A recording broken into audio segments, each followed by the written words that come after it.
Welcome to the Intentionists podcast, where we explore the interplay between intuition, spiritual health, and everything in between. I'm your host, Aimee Schreiber. And I'm Hillary Zwallen. Our intention is to create a dialogue that inspires you to consciously forge your path with curiosity and compassion for life and its mysteries.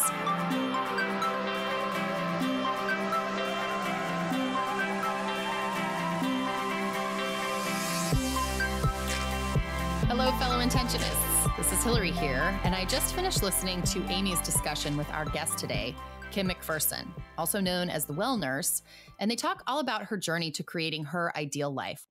Kim has a great grounded energy, and as she shares her journey, she offers some really wonderful tips on how to shift your mindset, as well as the listening around you when you're trying to change life paths or going through a transformational time.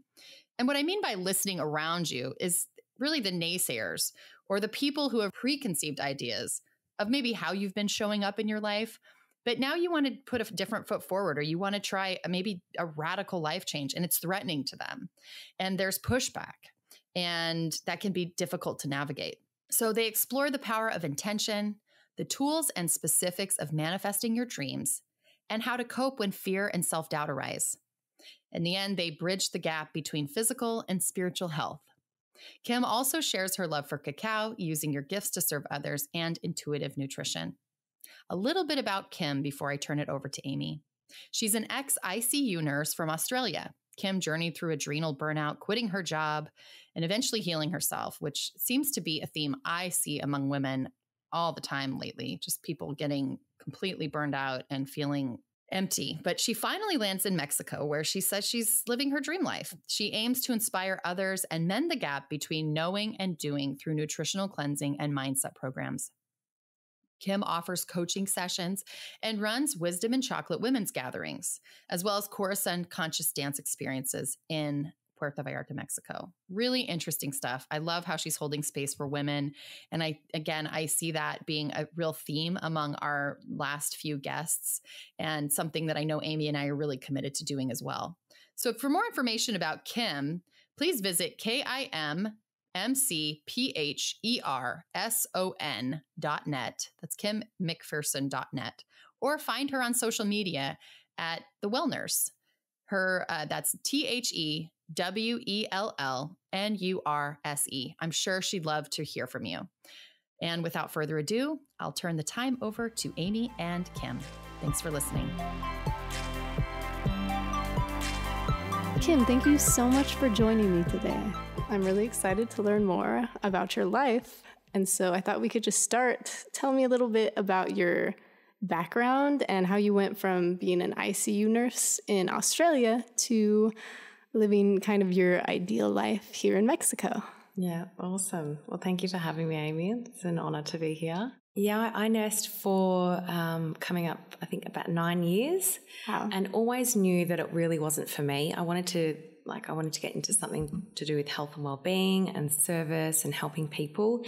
And I kind of fell into nursing. My mum was a nurse, and I supported my grandma when we were palliating her. So everyone kind of, pushed me in that direction. And I was like, okay, I'll do the first year, and I ended up really liking the course. But I never really found my feet in nursing. I did all these different wards and different areas, and that's the beauty of nursing. There's just so much variety.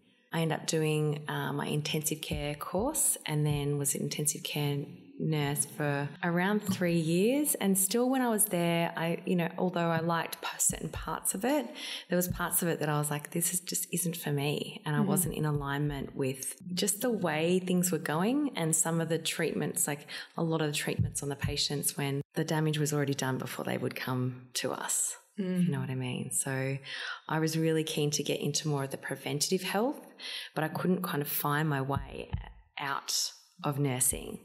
So I did my health coaching course. I did a course through Institute for Integrative Nutrition, and I kind of thought that was going to save me from nursing. I thought, I'm going to be a health coach, and that would be my life, and that was ideal. So that's how I started the WellNurse. And I started coaching nurses on better practices with eating, how to kind of manage night shift and just all of the exhaustion and the stress that goes with the job. So how to handle all that naturally and prepare for shift work and all of that. So I did that, but I kind of found it wasn't really making me any money. and I was putting a lot of effort into it. So I was still nursing a lot and still had that pain in the chest when I was driving to my shifts, and that, that gut feeling of this isn't what I want to do and I don't want to be here. And I was working a lot of night shifts, so I ended up getting completely exhausted, burning out my adrenals, and just in a place where I didn't want to be.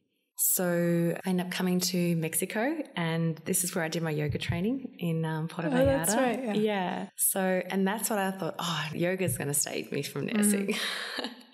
And I came into the same kind of challenge with the finances thing, because I had a big dream of my life where I needed kind of, the finances, the regular finances coming in. And to be a yoga teacher, although there's a lot of people that do that and thrive, I kind of didn't feel like it was making me a lot of money to be able to support myself and to be able to pay for, my plane trips around and to live an abundant lifestyle that I really wanted to live here.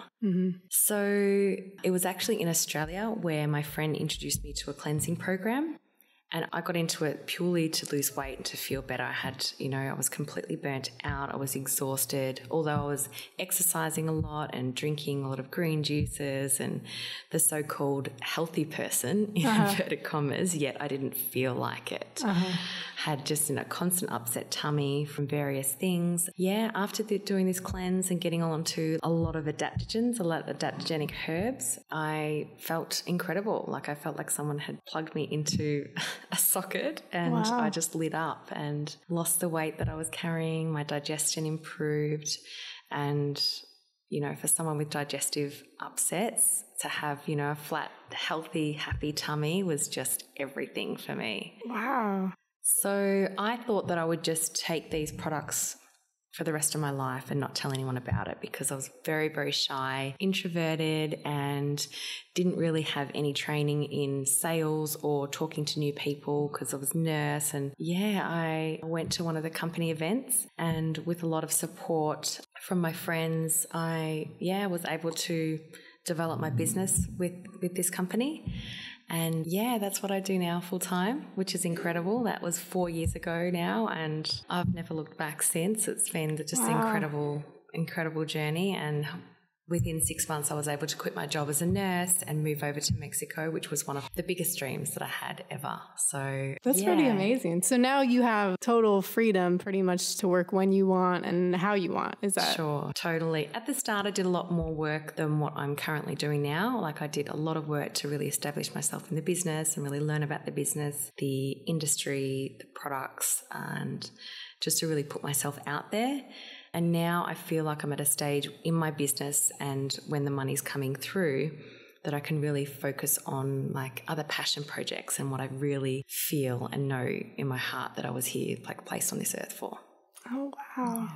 So I want to talk more about like specifically the wellness and what is an adaptogen and that kind of thing. But first, I am interested in how, since you first kind of dreamt up this life that you're leading now, moving to Mexico and seeing one by one kind of your dreams start to fulfill, how has that changed your ideas about intention setting? Like how's your understanding of intention developed throughout this whole process? Yeah, totally. And it really started with baby steps. It really started with just, I guess, experimenting and playing with the idea of intention setting and dreaming up my dream life. So the first time that I came to Mexico, I started journaling about how I wanted my life to look. So I wrote out just one sheet of paper, which describe my ideal day. Mm-hmm. And that included, waking up to the sound of the crashing ocean, surrounding myself with beautiful people and inspiring people, doing work that inspires and delights me, and just living a life of absolute freedom, not having to worry about money, not having to worry about my health, and really thriving in a lot of the areas that are important to me. So when I started to write that thing down, I read it like every day, and just ever so slowly it just really started to happen. And it was just incredible. So now, as the years have developed it never ceases to amaze me, the things that you can manifest, and the power of belief and the power of the mind, and how it has expanded my mind and really shown me what is possible, like really raised the roof on my expectations and the possibility of life, really. which is just an incredible thing. Yeah, that's amazing. So when you first wrote that first list, did you truly believe that that was possible for you at that point? Or did it take some time to kind of really say like, no, this is possible? Yeah, like I thought it was just a dream, and I really hid that list, and I hid the fact that I would read that from, you know, people, and I wouldn't put my dream board up, or I wouldn't really, because I was kind of embarrassed about it. I really still had that belief in me that like, who am I to have all of this, you know? And I thought that the people that I was kind of hanging around with, I thought, oh my gosh, like, what if they laugh at me? You know, they don't, because I kind of didn't even believe it. So I was like really attracting that reflection back to me of people that wouldn't believe it and thinking that this can't be possible. Then I started to say it, and I started to believe it a little bit more and read a little bit more about the power of speaking things into existence. And when people would ask me what I do, I'll say, well, right now I'm a nurse, but I'm looking into moving to Mexico, and I'll be a health coach soon. And I would say that, and people were like, well, that's not true. And I'm like, well, it actually is.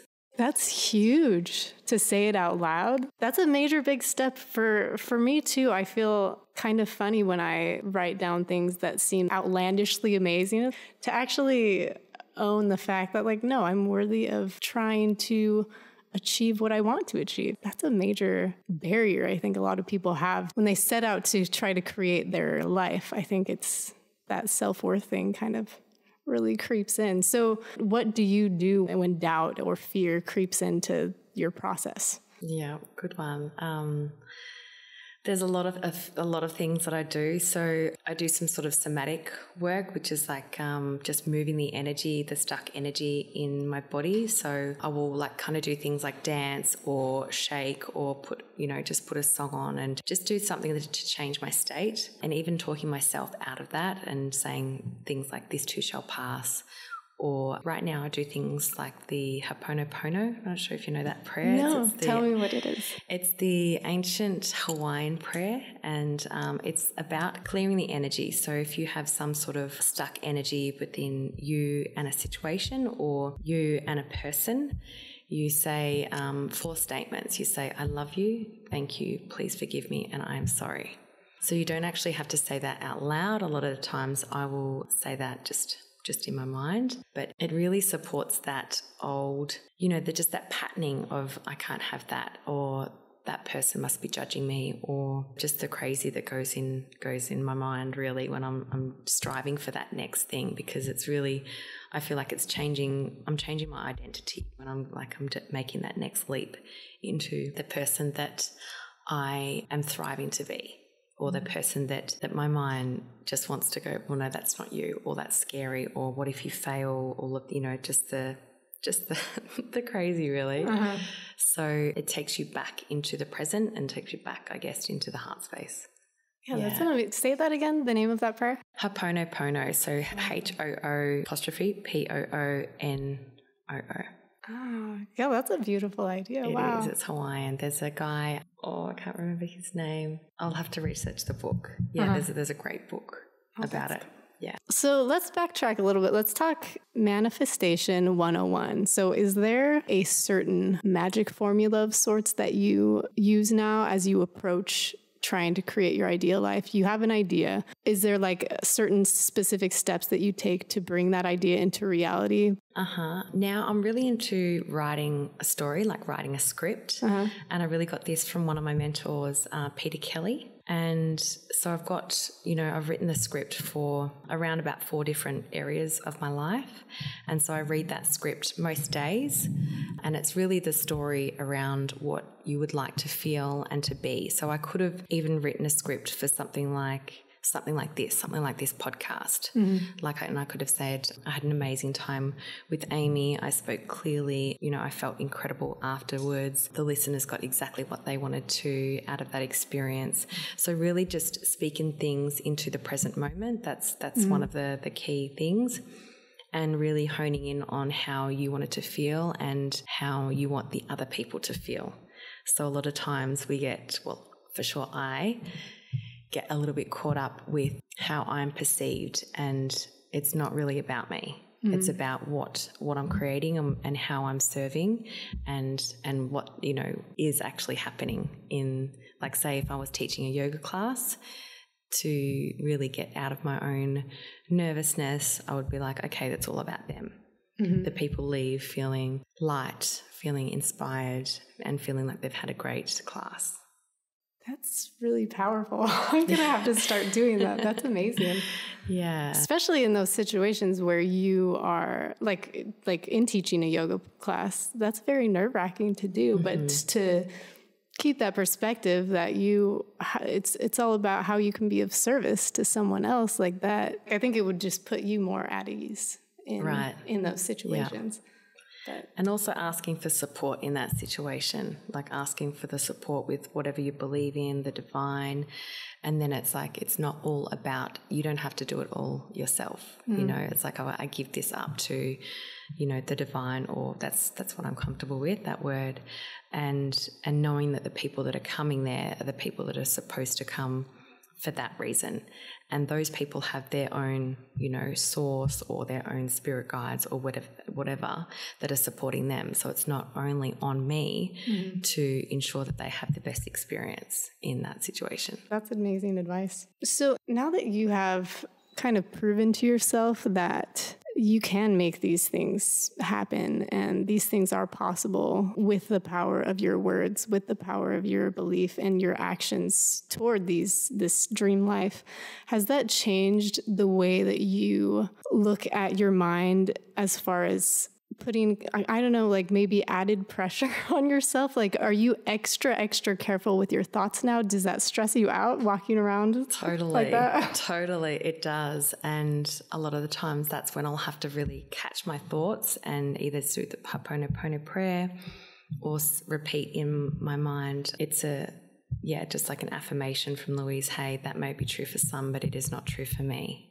And that's really when, you know, if you get other people coming in and saying, like people that I used to work with at nursing, they're like, well, there's no money in that. And a lot of people fail at that. And I would just fire back, you know, that might be true for some, but it's not true for me. And it doesn't have to be true for me. So yeah, totally. And I definitely know and have that. It's relieving to know that our positive thoughts and our good intentions are like 1,000 times more effective than our worries. Is it? Yeah. That is good news. Well, don't really quote me on that, but that's what I live by. Yeah, you should. That helps me sleep at night. No, that's good. Well, because I was thinking, like, when they say that in a relationship, you say like a critical comment, you have to make like 10 positive comments to make up for the negative comment. But let's hope it's just opposite of that. Right, totally. So I like what you said about being of service to others. And it seems like you are very focused on taking this life that you've created for yourself and then using it to inspire and empower other people, women especially. And it's kind of the whole Spider-Man, like with the great power comes great responsibility. It seems like you take that responsibility very seriously to kind of like take what you've learned and share it out to the world. Is that another thing that kind of causes you stress at times? Totally. It can be really overwhelming. And there was really a phase where I wasn't kind of accepting, and a lot of people were kind of saying, you know, people look up to you or people are kind of watching what you're doing. And I was just like, me? Like, I was kind of in disbelief for a while. And then I really had to kind of assess what I was doing and the power that, you know, creating with what I'm doing with women at the moment. And yeah, I think that's where self-care really comes in, and where my own boundaries I've had to set with saying no to things that no longer serve me and that were taking up a lot of my energy, so that I could really focus on what is important to me. But it's also that with that responsibility, there's also a responsibility to be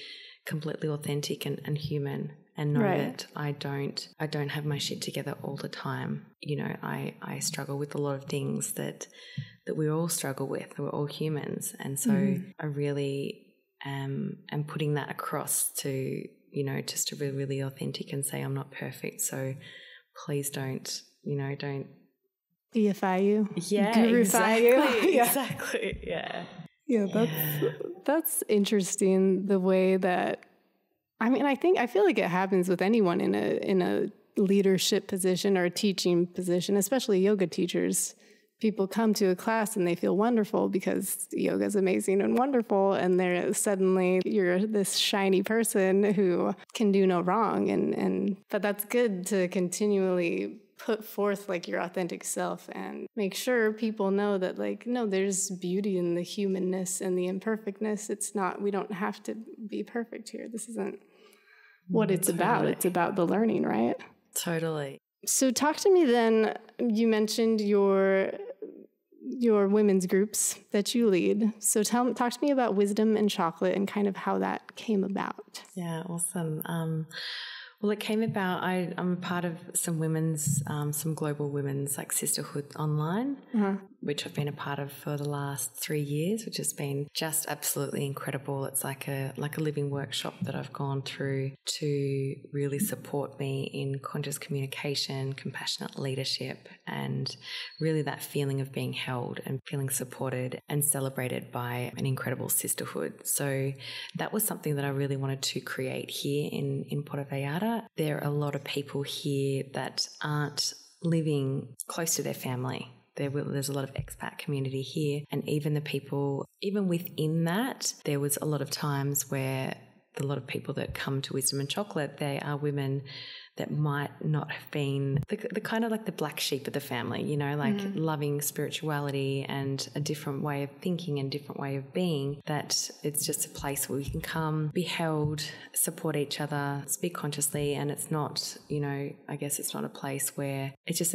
another avenue where we can hang out and connect that might not be at the bars, you know, sipping margaritas. Right. Yeah. A little loud there. Exactly. So tell me now then about cacao. Like, you seem very passionate about all things wellness and especially cacao. You started this new dance experience, and you were the cacao leader, right? Yeah. Yeah. So talk to me about kind of the magical side of cacao and then the health, like the sciencey side of it. Totally. Yeah. I love cacao, and it really has been something that I felt like came to me like many years ago when I was in Australia, and that I've been using cacao just to really, like, it's another state changer, really. And it's a beautiful medicine. It's got a beautiful feminine energy, and it's a heart opener, like a vasodilator. So it really supports you into getting back into the heart space. So it's something that we use in Wisdom and Chocolate, which is the women's groups that I lead. We use that to really get into the heart space, and it's just it's a great icebreaker too if we're sitting around eating delicious chocolate. Right. You know, that's who can be sad. Exactly. Exactly. So we do that, and then also with the corazon, with the conscious dance that we've been doing also, it's for the same thing, getting us back into our bodies, into our heart space, and it also increases serotonin, so it helps us to feel happier. So the mood boosting thing, it also gives you a bit of energy, which everyone needs when they're dancing. Yeah, I love it. It's playful. I'm by no means a cacao shaman, but I absolutely love cacao. Yeah, it seems like one of those rare things that has all these health benefits and physical effects on the body. And then you combine that with the ritual aspect of it. Yeah, it seems like a really great substance. I'm very excited to try the first Corazon dance experience. Yeah, I'm going to try to come on. It's on Sunday, right? Yeah, it is. It is. Yeah, come along. That is something that you're doing with a lot of other people. How has collaborating with all these different people, that it kind of fell together, didn't it? Yeah, totally. So also my friend Mao, who's a DJ from here, he's an incredible artist. Like, we both kind of really were keen to get it going. So collaborating with him, and then with some other people who are doing like meditation, the sound healing and the warm-up, it's just been incredible. And, you know, ask and it will come. You know, build it and they will come. So we've had some people just drop in who would really there to support, and we now have got what we call the corazones, which are people that come just to really support on the dance floor, really to support holding space, to volunteer with hugs and making sure everyone's okay and have everything. So it's another great, I guess, example of the intention. And so I wrote the story, wrote the script for that also, and I wrote the script for how the first one would go, and I'm writing the script now for how the second one will go, and just really taking the attention of myself and it's not just me who's creating this, and the right people will come and they will leave feeling energized and like they've had some sort of transformational experience, and that they've been able to feel free and in their body on the dance floor, which is, for me, especially growing up, I couldn't feel that. I was always really self-conscious about what other people were thinking, and it's just a really great avenue to completely let go and leave your troubles on the dance floor and just shake it out, and just knowing that we were just born to move. We were born to like sway and to just flow through life, but it's kind of society that's told us, no, you have to do this, you can't be seen being too excited or too passionate about anything, or just breaking out in song and dance anywhere. You have to be, just in this kind of box. So it's really coming together to shake all that. And I really want to create with Corazon, with Wisdom and Chocolate, that more conscious communication and conscious community, that people can really come and meet some people and, meet new friends and go away with some sort of changed experience.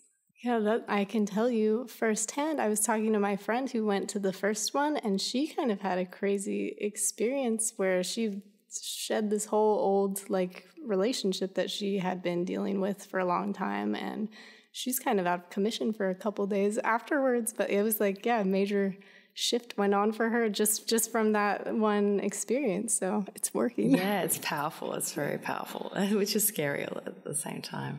Yeah.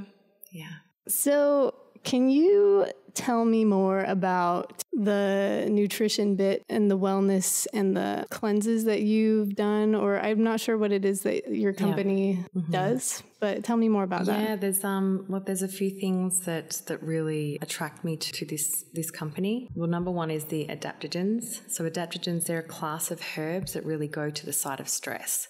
So there's a few herbs called like ashwagandha, schizanthemum, goji, and a brilliant class of herbs that are sourced from the most natural process and comes in like either a powder or a liquid form. And it's kind of like an elixir or a tonic that you have that really soothes the system. So for myself, who was completely exhausted, it got me up to just a beautiful, balanced energy. I take that every single morning, and I take another dose, like say if I've worked out or if I've had a really tough day. So it will give you energy. It will also support you with sleep.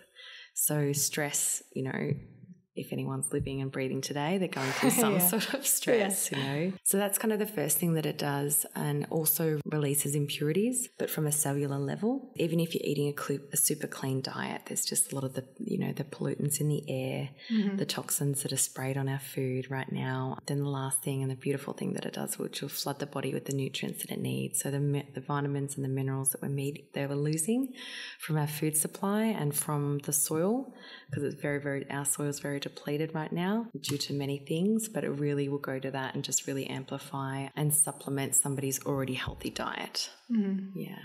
That's interesting. I think almost every woman I know feels really fatigued. And I think that it's a major issue these days. Yeah. Especially, nutrition. I'm always excited to get people's takes on it because it's a topic that is so muddy. There's so much research, but no consensus on anything. It's ridiculous. So how does your own intuition coupled with research kind of play into your dietary choices? Yeah. Awesome question, because it's something that I feel like I've spent the majority of my life since I can remember. I had some body issues growing up, and so I was always kind of looking for the next thing that was going to make me skinny or was going to make me feel better.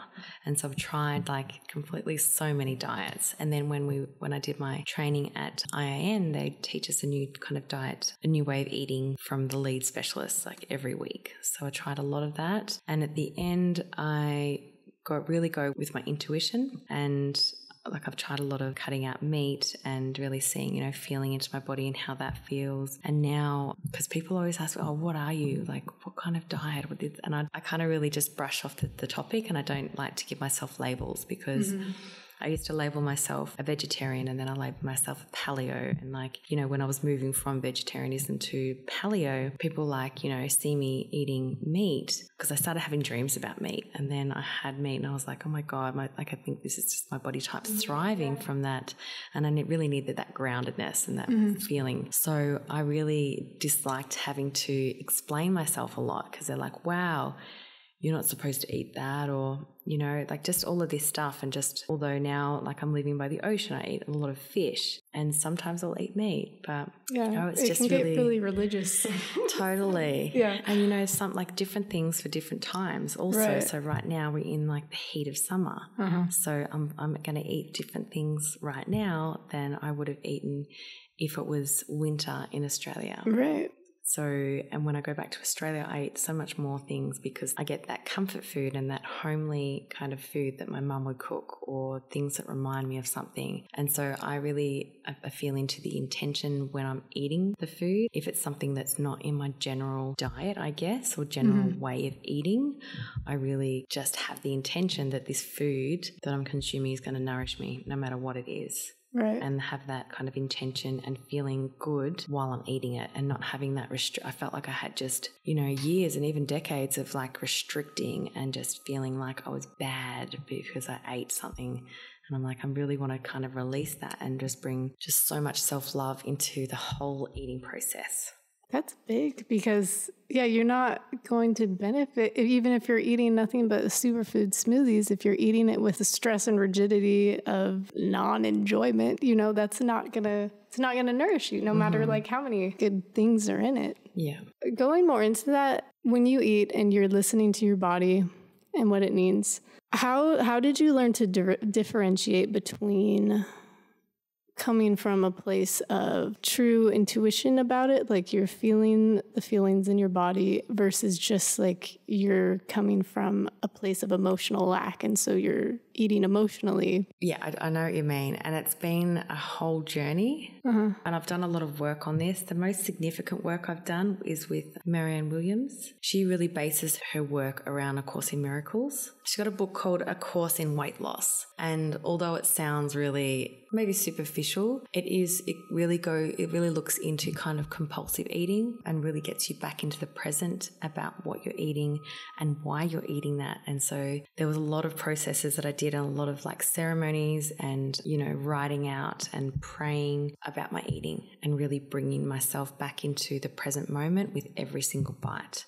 And it's like, why am I eating this? Like, am I hungry, or is this an emotion or a response to something? Like, say, if I'm super happy or super joyous, I'll just want to like kind of eat to calm myself or to bring myself back to a neutral feeling. Or if I'm sad, or if I'm lonely, or if I'm in a house by myself, or something like that will kind of be a trigger for me. And yeah, just bringing that awareness back into why I'm eating. Yeah, that's been huge for my journey right now. Yeah. So the book is called A Course in Weight Loss? Yes. Okay. Yeah. And it's like a 21-day guide that you do these exercises each day. And I kind of did it twice. So I did it over a longer period than 21 days. I kind of didn't feel like I was finished with certain exercises to be able to move on. And it's very, like, it changes you. It's changing your identity around food. And if you've had this certain identity for decades, then it's not something that can kind of be changed very quickly. Right. Well, I could imagine if it's all based on the Course of Miracles. I haven't read through the whole book, but the part that I have, it's like,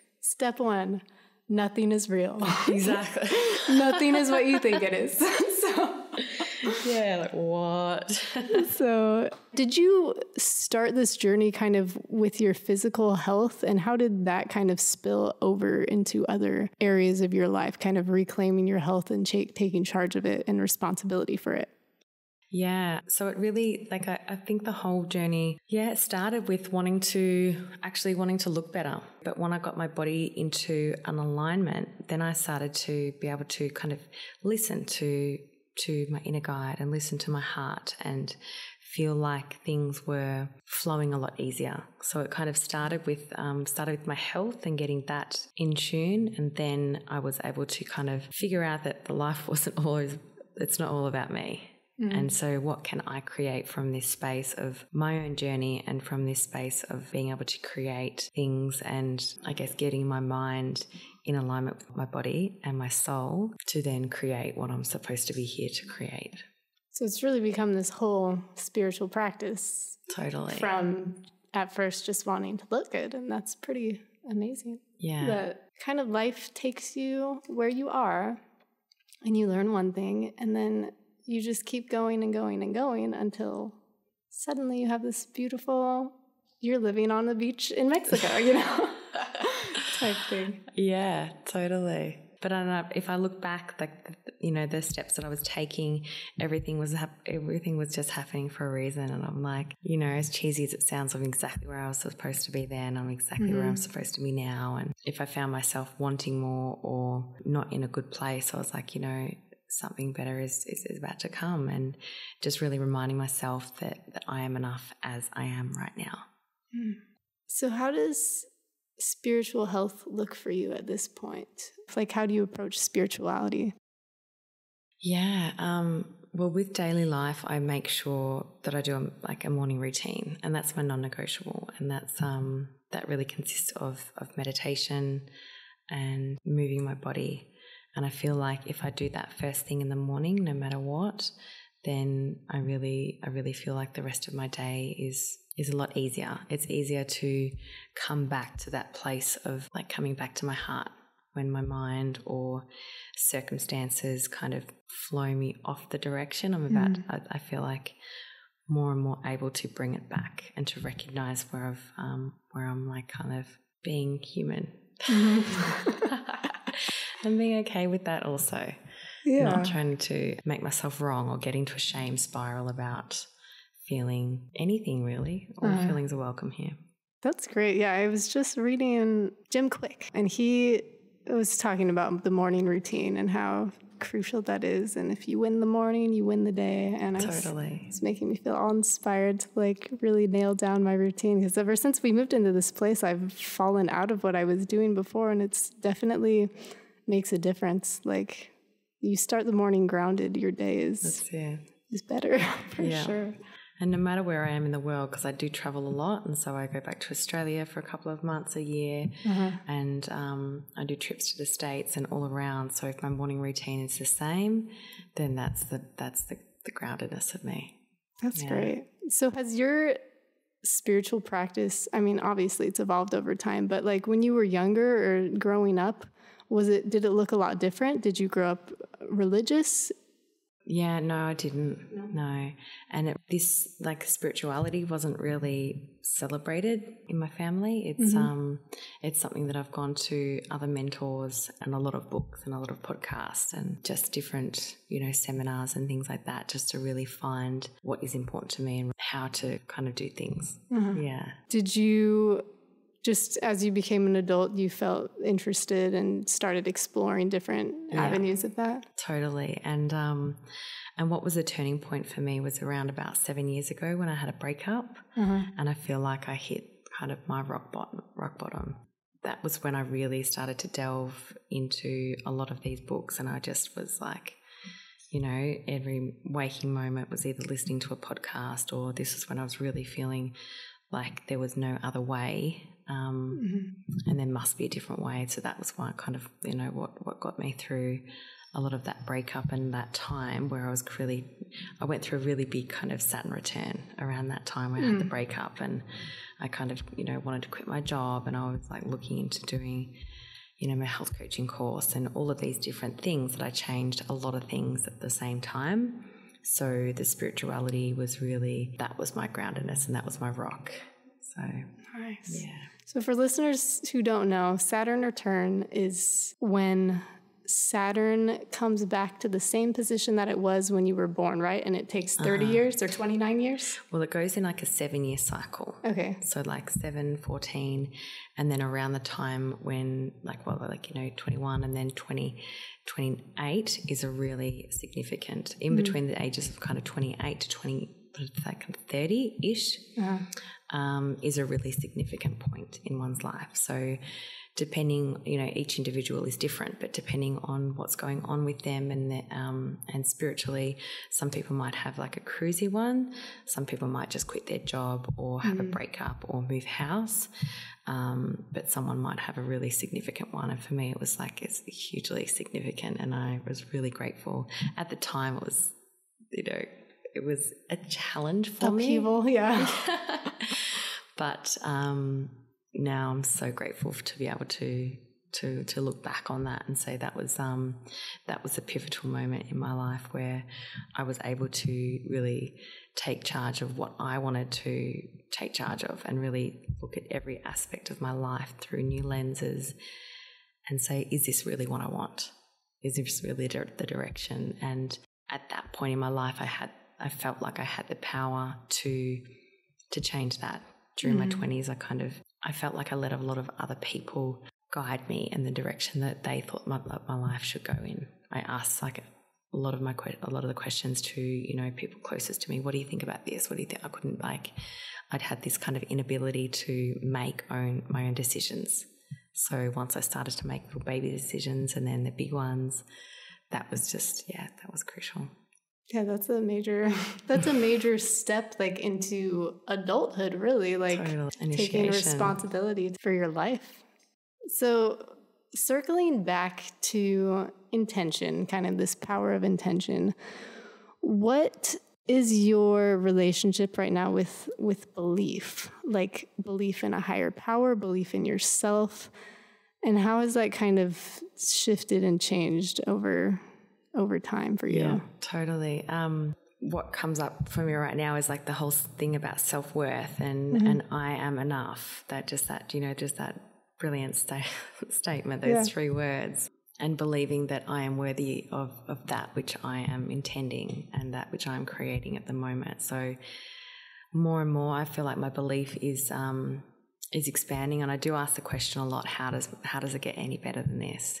So when things are going really well or things aren't going really well, I just kind of ask the question, how does life get any better than this? Or how does this situation get any better?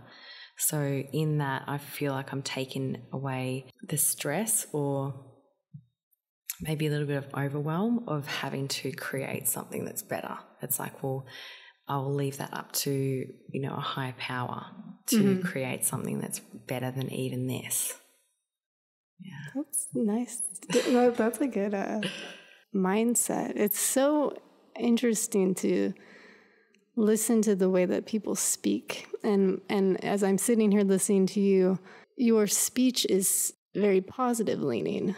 And then there's people who speak like negative leaning, like the things they say are more, no, and this isn't possible. And I'm focused on this negative thing over here that's happening, like that has nothing to do with me. Mm-hmm. And I think that that's an excellent example of just how your focus and your words really create the situations you find yourself in. Like maybe not immediately, sometimes immediately, like you were telling me today, your sweet new puppy. Yeah. But yeah, I think that's a major challenge for a lot of people, changing the inner dialogue to one that is growth creating instead of like destructive. So before we get off, can you just tell listeners how they can reach you if they want to contact you about your website or Facebook, Instagram, all that stuff? Yeah. Facebook is Kim McPherson, the WellNurse, like the well nurse, as in what I used to be, a nurse. Instagram is the same, the WellNurse, and my Facebook is kimmcpherson.net. Awesome. And you offer like wellness coaching as well as this product? So the wellness coaching is based around the cleansing system. So it's really, flooding the body with the nutrients, releasing the impurities and having just beautiful adaptogens flooding through our body. So I do that. Also do, the in-person women's circles here in Puerto Vallarta, the Corazon dance experience. And that's... And those each have their own Facebook page, right? Wisdom and Chocolate, Corazon. Well, Wisdom and Chocolate's a group. Oh, it's a group. That's right. Yeah. So, and that's specific for women in Puerto Vallarta who live here who want to attend the groups. So, if there are people that wanting to create their own kind of groups or their own things, I can support with that also. I've had some friends back in Australia that just really want to, that they're kind of used to like holding space, and they really want to bring, I kind of go through a little bit of the guidelines that we do and the structure of what we're creating and the vision behind Wisdom and Chocolate. So I can support with that also. Awesome. Yeah. Well, thanks so much for talking with me. Thank you. It's an honor. Before we part, we'd like to say thanks for listening, and we hope you'll connect with us on Instagram, Facebook, and YouTube. We would love to hear from you and appreciate all feedback, shares, and likes. To learn more and subscribe to our newsletter, visit Intentionists.com. And no matter where you are or what you're creating, we send you love and invite you to breathe and begin. See you next week.